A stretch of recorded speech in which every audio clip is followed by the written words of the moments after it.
मित्रों, यह कौवा खो का जंगल है। यह चित्रकूट का घनघोर वन है। मित्रों, कौवा खो के जरिए हम आपको एक ऐसी दुनिया में ले जा रहे हैं जहां के विषय में अभी तक आपने न सोचा होगा, न सुना होगा और न ही देखा होगा। कौवा खो की जो समतल जमीन पर जो वन है, जो जंगल है, अभी मैं उससे परिचय करा रहा हूं। हालांकि इस यात्रा में इतना घनघोर, इतना भयंकर, यहाँ तो आपको पथरीली ही सही, फिलहाल जमीन तो मिल रही कि आप पैर रख पा रहे हैं और आगे का दृश्य देख करके ही आप कांप जाएंगे, क्योंकि जिन परिस्थितियों को पार करके मैं कौवा खो के चरम सीमा तक पहुंचा हूं, वो अपने आप में ही अद्भुत है। यही कुछ ऐसे स्थान हैं श्री राम वनगमन के, जहां आज भी आप पहुंच करके 10%, 20% से अधिक इस बात की उम्मीद नहीं कर सकती कि वहां से लौट करके आ भी जाएंगे। यदि आप लौट करके आ जाते हैं तो इसको भगवान श्री राम की कृपा ही मान के चलिएगा। और कौवा खो के जंगल की इस पथरीली जमीन को देखिए, यहां मिट्टी है ही नहीं।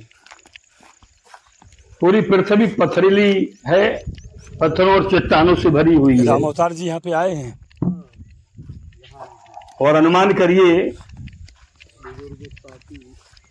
कि भगवान श्री राम, माता सीता, क्या बात है, और लक्ष्मण जी के साथ इन्हीं जंगलों में से होकर गुजरे हैं। आगे और भी दुर्गम खाइयों और कठोर चट्टानों से बनी पहाड़ियों पर चढ़ना पड़ा है, गुजरना पड़ा है।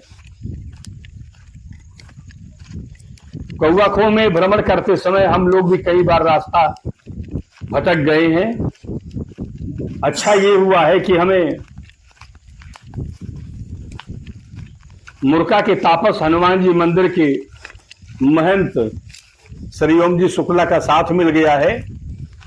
और सबसे आगे वाले जो हमारे वनवासी भैया हैं, शायद इनका नाम लवकुश है, और उन्होंने अपने कंधे पर लंबे डंडे में टांग करके एक टंगारी ली हुई है कि अगर जंगल में कोई छोटा मोटा हिंसक जानवर ही मिल गया तो उसका सामना कैसे कर पाएंगे।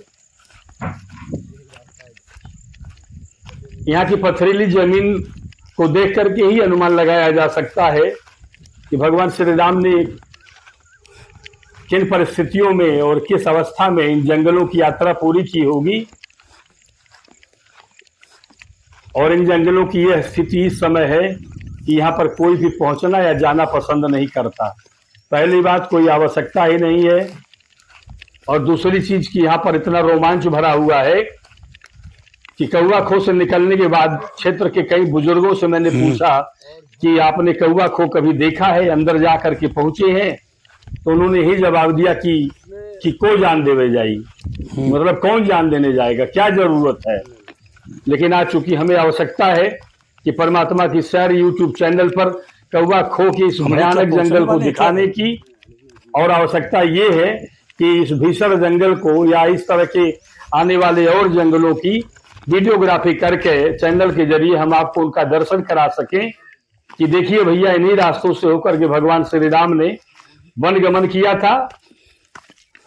और आने वाले स्थानों में जो कौवा खो मिलने वाला है, मैंने आपको बताया है कि ये जयंत, जिसको भगवान श्री राम ने एक खर का अभिमंत्रित करके बाण मारा था, और वह राम बाण जयंत के पीछे भागा था, और जयंत ने चारों तरफ जाकर के अपने रक्षा के लिए गुहार लगाई, लेकिन कोई भी उसकी रक्षा नहीं कर पाया।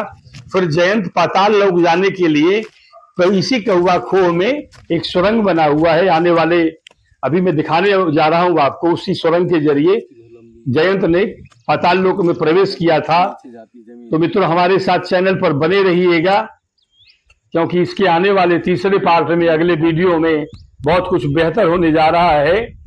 तो बोलिए सियावर रामचंद्र की जय।